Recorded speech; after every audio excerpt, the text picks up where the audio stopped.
तो आदाब, नमस्कार, गुड इवनिंग, सत श्री अकाल। एक बार फिर आप तमाम लोगों का स्वागत है क्राइम तक की कहानी के इस एपिसोड में। उम्मीद है पूरी फैमिली अच्छी होगी, अपना ख्याल रख रही होगी। जब से ये दुनिया बनी है तब से ही जुर्म होता है, क्राइम होता है, क्रिमिनल होते हैं, अलग अलग केसेस होते हैं। आप इतिहास के पन्नों में भी अगर पीछे जाएं तो भी बहुत सारे ऐसे केस हुए, उनके मुकदमे लड़े गए, उनके फैसले आए, कई इतिहास बने। आज की कहानी लगभग 98 साल पुरानी 1925 के एक ऐसे मुकदमे की कहानी है जिसको आज भी पढ़ा और पढ़ाया जाता है। बॉम्बे हाई कोर्ट में चले इस मुकदमे के दौरान क्या कुछ नहीं हुआ। जिस एक Simon commission, Simon go back के नारे लगे थे, उन्हें ख़ास तौर पर लंदन से बुलाया गया इस केस की पैरवी के लिए। सोली सोराब जी, उनके फादर इस केस में एक मतलब जो सरकार की तरफ से वो वकालत कर रहे थे। मोहम्मद अली जिन्ना पाकिस्तान में कायद-ए-आज़म बने, पाकिस्तान को अलग दो टुकड़े हिंदुस्तान के कराकर पाकिस्तान एक बनाया। यहाँ पर एक आरोपी के वकील बने। उस वक्त के मुंबई पुलिस कमिश्नर उनके इस केस के इन्वेस्टिगेशन के लिए बाकायदा न सिर्फ तारीफ हुई बल्कि आज भी उसको एक एग्जाम्पल के तौर पर रखा जाता है कि किसी केस की जांच कैसे होनी चाहिए। ये सारी चीज़ें इस कहानी में है जो 98 साल पुरानी है, यानी कि 1925। तारीख थी 12 जनवरी, साल था 1925।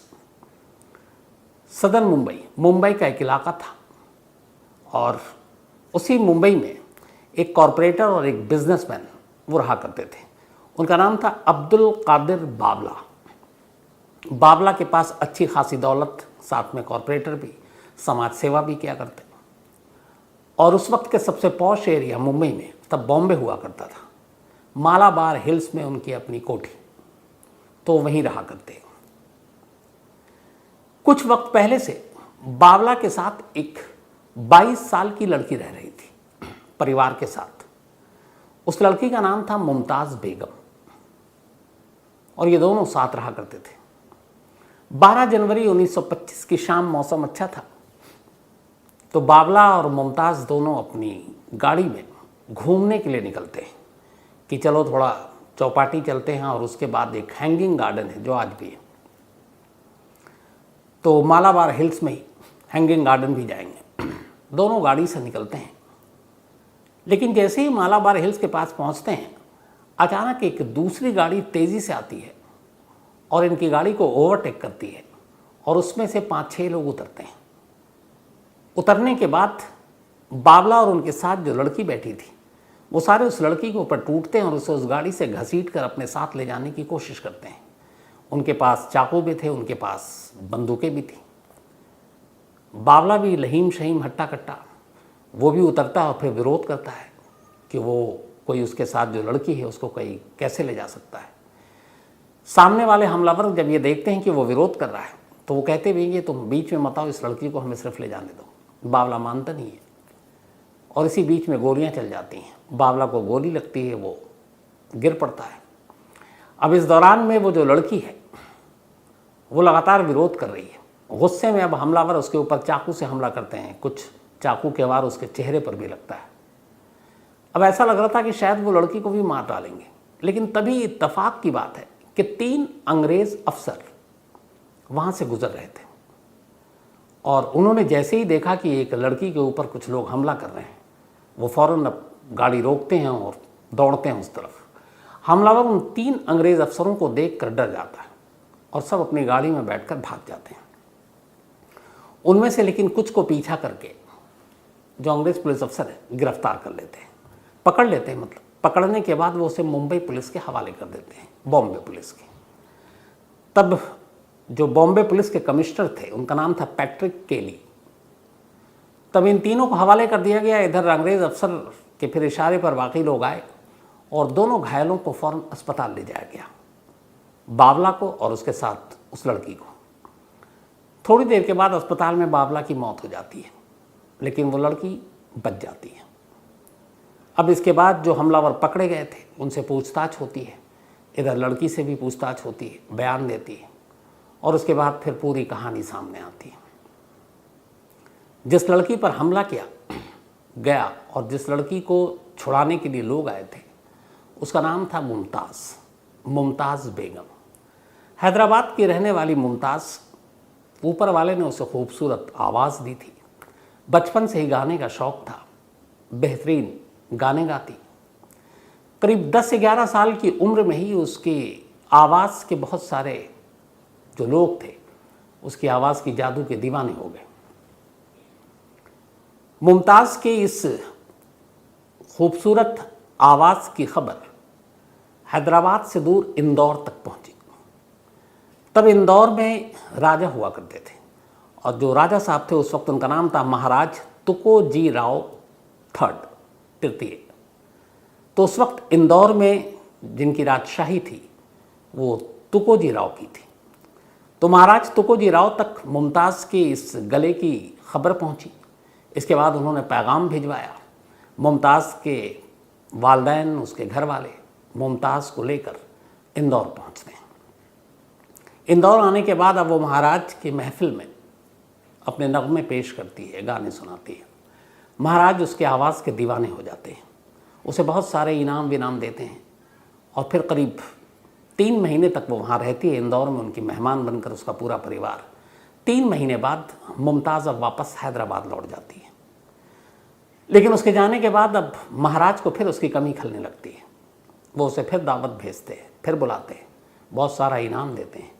लेकिन अब महाराज धीरे धीरे उसकी आवाज़ के साथ साथ मुमताज़ के इश्क में भी पड़ते जा रहे थे। वक्त बीता, अब मुमताज़ का आना जाना लगा रहा। इस दौरान महाराज उसे कई जगह अपने साथ घुमाने ले गए, लंदन तक ले गए। उस वक्त चूँकि हम लोग तो ग़ुलाम थे, तो लंदन तक घुमाया, वापस आए, बहुत सारे इनाम सब कुछ दिए। धीरे धीरे वक्त बीता। अब मुमताज़ जो है महाराज की एक तरह से प्रेमिका बन चुकी थी। कुछ साल बीत गए। मुमताज़ अब ज़्यादातर इंदौर में रहा करती, महाराज के महल में, उनकी ख़ास प्रेमिका। लेकिन राजशाही के कुछ दस्तूर ऐसे थे जो जब वक्त बीता तो मुमताज़ को खटकने लगा। बहुत सारी चीज़ें होती हैं, कस्टम होते हैं, रिवाज होते हैं। तो उसे लगा कि वो कहीं घुट सी रही है, कहीं कैद में है, अपनी मर्ज़ी से कहीं आ जा नहीं सकती, अपनी मर्ज़ी से किसी से मिल नहीं सकती। तो दुनिया की सारी खुशियाँ, दौलत, सब कुछ तो दे रखा है महाराज ने, लेकिन उसकी आज़ादी और उसका चैन सुकून शायद कहीं खो गया है। धीरे धीरे इस बात का एहसास मुमताज़ को होने लगा। अब लोग उसे मुमताज़ बेगम के नाम के पुकारते थे। जब मुमताज़ को हद से ज़्यादा घुटन महसूस होने लगी तो फिर उसे लगा कि नहीं, शायद इस राजमहल में ज़्यादा दिन नहीं रुक सकेंगे। उसने महाराज से बताया। महाराज ने अपने कुछ खास लोगों के साथ कहा कि अच्छा जाओ तुम घूम आओ। तो उसको मसूरी के लिए भेजा, लेकिन वो मसूरी के रास्ते दिल्ली पहुंची और फिर दिल्ली से गायब हो गई।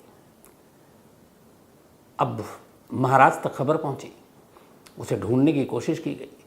वो दिल्ली से नागपुर पहुंचती है, फिर नागपुर से सीधे मुंबई पहुंच गई। अब मुमताज़ मुंबई में है, एक अनजान शहर, कोई उसे नहीं जानता। उसे इस बात का भी खतरा कि महाराज के लोग उसे ढूंढ रहे हैं। तभी मुंबई में आने के दौरान एक रोज़ इत्तफाक से एक इलाके में उसकी मुलाकात वहाँ के एक कॉरपोरेटर और बिजनेसमैन 25 साल के अब्दुल कादिर बावला से होती है। अब्दुल कादिर बावला भी देखने में ठीक ठाक, स्मार्ट, पैसे वाला, मालाबार हिल जैसी जगह पर उसकी अपनी कोठी, और दूसरी तरफ मुमताज़ बेहद खूबसूरत, उसकी आवाज़ उससे भी खूबसूरत। पहली मुलाकात में बावला मुमताज़ पर फिदा हो जाता है।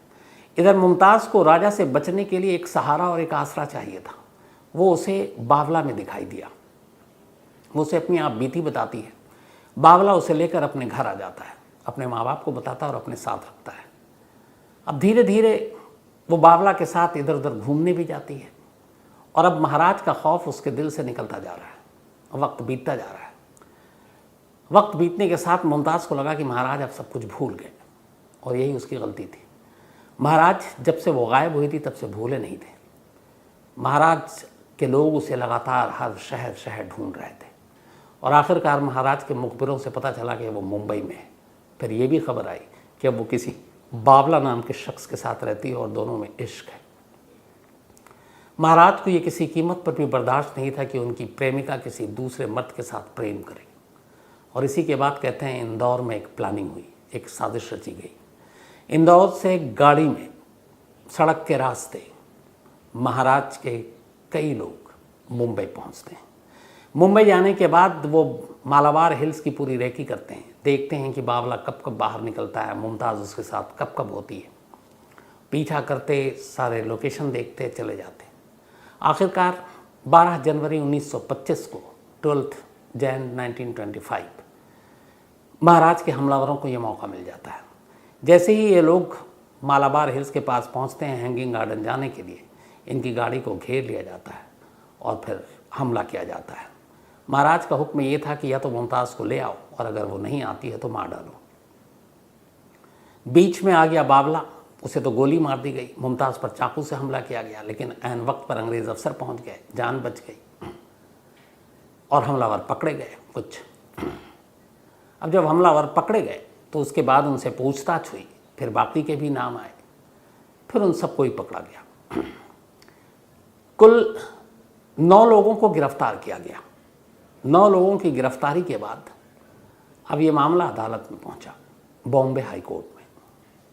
मीडिया ने इसको खूब कवरेज दी, इसलिए कि उस वक्त एक बॉम्बे का अपना नौजवान 25 साल का बावला, अमीर शख्स, कॉरपोरेटर, उसका कत्ल, उसके साथ एक मुमताज़ बेगम के इश्क की कहानी और इन कहानियों के बीच में इंदौर के एक महाराज की एंट्री, तो ये सारी चीज़ों ने मिलकर मीडिया को भी पूरा मसाला दिया। 1925 के अखबारों में सुर्खियां बटोर रही थी ये खबर, मालाबार हिल्स के नाम पर, मालाबार हिल मर्डर केस। अब ये अदालत में मामला पहुंचा। बॉम्बे हाई कोर्ट के उस वक्त जो जज थे मिस्टर ट्रंप और जूरी मेंबर थे, सारे आरोपियों को पेश किया गया। जिस तरीके से मीडिया में ये कवरेज हो रहा था, उससे आम लोगों की भी दिलचस्पी इसमें बढ़ गई थी। अब जब दिलचस्पी बढ़ी तो कहते हैं कि बड़े बड़े लोग, बड़े बड़े वकील, उनकी फैमिली, हर एक की इस केस पर नज़र थी। अब सरकार की तरफ से, यानी कि अक्यूज़्ड के ख़िलाफ़, और मुमताज़ की तरफ से जो वकील थे वो थे सर जमशेद जी कांगा, हस्ती थे एक। तो सर जमशेद जी कांगा अभियोजन पक्ष की तरफ से मुकदमा लड़ रहे थे। इसी दौरान में मोहम्मद अली जिन्ना भी मुंबई में थे, प्रैक्टिस करते थे। उनकी वाइफ की भी खबर पे नज़र थी, बड़ा इंटरेस्टिंग, वो हमेशा जिन्ना से बात करती। तभी किसी आरोपी ने और किसी वकील ने सजेस्ट किया और जिन्ना साहब ने कहा ठीक है, मैं इसका केस लड़ूंगा। तो अब एक तरफ जमशेद जी कांगा साहब और दूसरी तरफ मोहम्मद अली जिन्ना, ये दोनों आमने सामने। मुकदमे की कार्रवाई शुरू हुई। अब पुलिस के सामने ये था कि विटनेस थी मुमताज़, एक की मौत हो चुकी थी और ये सारे आरोपी थे। लेकिन सर्कमस्टांशियल एविडेंस सब कुछ होते हुए भी मोटिव क्या था, इसको एस्टैब्लिश करने के लिए ज़रूरी सबूत नहीं था। और उसकी वजह ये थी कि इन सारों ने जो मौके पर पकड़े गए वो बता तो रहे हैं कि हाँ ये मैंने किया, जुर्म भी कबूल कर लिया, लेकिन किसके इशारे पर किया और क्यों किया, किसी ने मुंह नहीं खोला। इनमें से एक शख्स ने भी महाराज तुकोजी राव का नाम नहीं लिया। मुकदमा चलता रहा और आखिरकार अदालत ने अपना फैसला सुनाया। 2 लोगों को बरी किया गया था, बाकी 3 को उम्र कैद की सज़ा दी गई और 3 को इस केस में डायरेक्ट इन्वॉल्वमेंट और हत्या के लिए और इस तरह से मारने के लिए उकसाने का ज़्यादा जिम्मेदार ठहराते हुए 3 लोगों को अदालत ने सज़ाए मौत दे दी।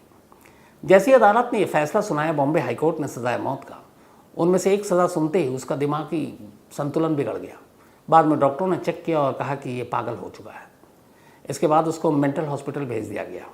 फिर अदालत के सामने उसकी रिपोर्ट आई तो अदालत ने कहा कि अब एक मेंटल, जिसकी दिमागी हालत ठीक नहीं है, उसको फांसी पर नहीं चढ़ाया जा सकता, इसलिए इसकी सज़ा को उम्र कैद में तब्दील कर दिया जाए। अब बाकी बचे 2 जिन्हें सज़ाए मौत मिली थी। अब उन दोनों की तरफ से भी, उन दोनों ने अपील की। अपील के लिए ये हुआ कि अब फिर मामला ऊपर जाना था। तो उस अपील के बाद ये जो साइमन कमीशन के सर जॉन साइमन थे, बहुत जाने माने बैरिस्टर वकील, वो पहुंचे और उन्होंने ये अदालत में बहस की इस सज़ाए मौत के ख़िलाफ़। उन्होंने कहा कि इस पूरे मामले में जिस तरीके से केस और मुकदमा चला अदालत में, और उससे पहले जिस तरीके से मीडिया ने इसको कवर किया, तो मीडिया ने शुरू से ही उनके इन सारे जो आरोपी थे उनको एक तरीके से कातिल डिक्लेयर कर दिया। और अदालत भी उस मीडिया की रिपोर्टिंग को देखते हुए एक तरह से पहले से ही ये मान चुकी कि यही लोग गुनहगार हैं, तो उनके बहुत सारे राइट्स इस चक्कर में ख़त्म हो गए। तो मुझे लगता है कि जो मीडिया में कवरेज हुई उसका असर अदालत के फैसले पर पड़ा। ये सारी बहस हुई, तमाम चीज़ें। उधर जिन्ना ने भी बहस की कि इस पूरे मामले में अभी तक मोटिव या फिर इसके पीछे क्योंकि इन सब का कनेक्शन क्या था इस मर्डर में, इसके पीछे कौन था, ये इसके कोई प्रूफ नहीं आए। नाम सारे अखबारों में चल रहे थे कि एक मुमताज़, एक राजा तुकोजी राव और एक दूसरा आशिक बावला, ये सारी कहानी थी। लेकिन अफसोस की बात यह थी कि इस पूरे मुकदमे के दौरान कभी भी किसी भी मोड़ पर जो 9 आरोपी थे शुरू में, फिर उनमें से 2 को बरी कर दिया गया था, बाकी को उम्र कैद और 3 को सज़ाए मौत दी गई। उनमें से एक की मेंटल हालत ख़राब हो गई, तो अब 2 ही बचा मौत की सज़ा का हकदार। किसी ने भी अपने से ऊपर का नाम नहीं लिया और सभी ने कहा कि हाँ, हमने ये जुर्म किया है, हमने मारा है, लेकिन हमें किसने हुक्म दिया, क्यों दिया, कोई मुंह खोलने को तैयार नहीं। तो आखिरकार ये सारी दलीलें रखी गई, लेकिन अदालत ने कहा कि चूंकि इस पूरे केस में सबसे अहम जो साबित हुआ, उन 3 अंग्रेज़ अफसरों की गवाही जो मौका वारदात पर थे और जिन्होंने मुमताज़ को बचाया और जिन्होंने मुमताज़ पर हमला होते हुए देखा, जिन्होंने बावला पर गोली चलाते हुए हमलावरों को देखा, तो उन अंग्रेज़ अफसरों की तीनों की गवाही इस केस में सबसे अहम साबित हुई। और उन्हीं की इस गवाही को देखते हुए और फिर लोगों के इकरार जुर्म के बाद अदालत ने कहा कि नहीं, यही फैसला सही है। तो ऊपरी अदालत ने भी निचली अदालत के फैसले को बरकरार रखा और इसी के बाद 19 नवंबर 1925 यानी कि इस इंसिडेंट के 12 जनवरी 1925 को बावला का कत्ल हुआ था और मुमताज़ पर हमला, और उसके ठीक लगभग 10 महीने के बाद 19 नवंबर 1925 को 2 लोगों को फांसी दे दी गई इस केस में। अब फांसी दे दी गई, इसको लेकर फिर मीडिया में बहुत सारे सवाल उठे और लगातार ये चलता रहा कि जिन लोगों को सज़ा दी गई है तो मोहरा भर है, असली जो इसमें गुनहगार है उस तक अदालत और बाकी कानून क्यों कुछ नहीं कर रहा है। तो अंग्रेज़ी शासन और अंग्रेज़ी जुडिशरी भी उस वक्त फिर दबाव में आ गई, क्योंकि मीडिया में सारी खबरें चल रही थी और ब्रिटेन तक में ये खबरें चर्चा में थी, क्योंकि इसमें एक राजा के इन्वॉल्वमेंट की बात आ रही थी। लेकिन थ्रू आउट पूरे मुकदमे में, ट्रायल के दौरान, वो राजा कभी उस मुकदमे का हिस्सा नहीं बना, न उसे बनाया गया, न पुलिस ने बनाया। तो अब ये लगा कि ये गलत है, लोगों तक गलत मैसेज जाएगा। तो आखिरकार फिर उस वक्त के जो गवर्नर थे और जो कोर्ट के जस्टिस थे, उन्होंने राजा तुकोजी राव तक एक मैसेज पहुंचाया। उन्होंने कहा, या तो आप कोर्ट में आकर अपना बयान दर्ज कीजिए और अपनी बेगुनाही साबित कीजिए कि इस मामले से आपका कोई लेना देना नहीं है। पहला ऑप्शन कि आपका बयान दर्ज करना पड़ेगा और फिर जो भी आगे की कार्रवाई होगी उसके बयान के बाद ही होगी। दूसरा ऑप्शन ये था कि फिर आप राजा की गद्दी छोड़ दीजिए, अपने बेटे को राजा बना दीजिए और आप राजशाही से हट जाइए। तो इस मामले में अगर ऐसा आप करते हैं तो फिर आपके खिलाफ कोई मुकदमा नहीं चलेगा। ये मैसेज जब राजा तक पहुंचा तो राजा ने दूसरा ऑप्शन चुना और उन्होंने फिर 1926 इस इंसिडेंट के साल भर के बाद 1926 में, ये 25 में इंसिडेंट हुआ था, और 1926 में उन्होंने राजा की गद्दी छोड़ दी और अपने बेटे को राजा बना दिया, जिसका नाम था यशवंत राय द्वितीय। तो उनके बेटे यशवंत राय को उन्होंने बेटा बनाया और ख़ुद जो तुकोजी राय थे उन्होंने अपनी राजगद्दी छोड़ी, न सिर्फ राजगद्दी छोड़ी बल्कि देश भी छोड़ दिया और वो इंग्लैंड चले गए और वहीं रह गए। तो उनकी कहानी यहाँ ख़त्म हो गई। अब इधर मुमताज़ बची, मुमताज़ के सारे बयान हुए, चेहरे का इलाज हुआ, सब कुछ ठीक हो गया। उस वक्त जब चेहरे पे हमला हुआ था उसकी एक तस्वीर है बड़ी फेमस, वो तस्वीर भी आपको मैं वर्णिका से कहूँगा, वो देखिएगा आप। तो अब यहाँ सब कुछ हो गया, राजा को गद्दी छोड़नी पड़ी मुमताज़ की वजह से। मुमताज़ की वजह से बावला को अपनी जान देनी पड़ी। मुमताज़ को लगा कि अब यहाँ रहेंगे तो वो इन्हीं सारी चीज़ों, इन्हीं यादों के बीच में रहेगी। मुमताज़ की आवाज़ अच्छी थी, डांस अच्छा करती थी, अदाकारी अच्छा करती थी। इसी के बाद मुमताज़ ने तय किया कि वो यहाँ से कहीं और जाएगी, और कहते हैं कि मुमताज़ ने तब हॉलीवुड का रुख किया और वो अमेरिका चली गई। उसके बाद क्या हुआ कोई खबर नहीं है। तो ये थी कहानी 1925 बॉम्बे हाई कोर्ट की, जिसमें एक खूबसूरत अदाकारा, गुलकारा, एक बेहद रईस शख्स और एक इंदौर के राजा, तीनों की जो कहानी मिली उसमें एक कत्ल हुआ, एक पर हमला हुआ, 2 लोगों को फांसी दी गई। राजा को अपनी गद्दी छोड़नी पड़ी और उस अदाकारा को अपना देश छोड़ना पड़ा। तो ये थी आज की कहानी। अपनी राय ज़रूर दीजिएगा इस कहानी में, और इस कहानी से रिलेटेड कोई और ऐसी जानकारी जो मुझसे छूट गई हो, आप में से किसी को पता है तो ज़रूर बताइएगा। अब वही अपना सिलसिला, आज अंकित पाठक, इनका बर्थडे है, तो हैप्पी बर्थडे अंकित।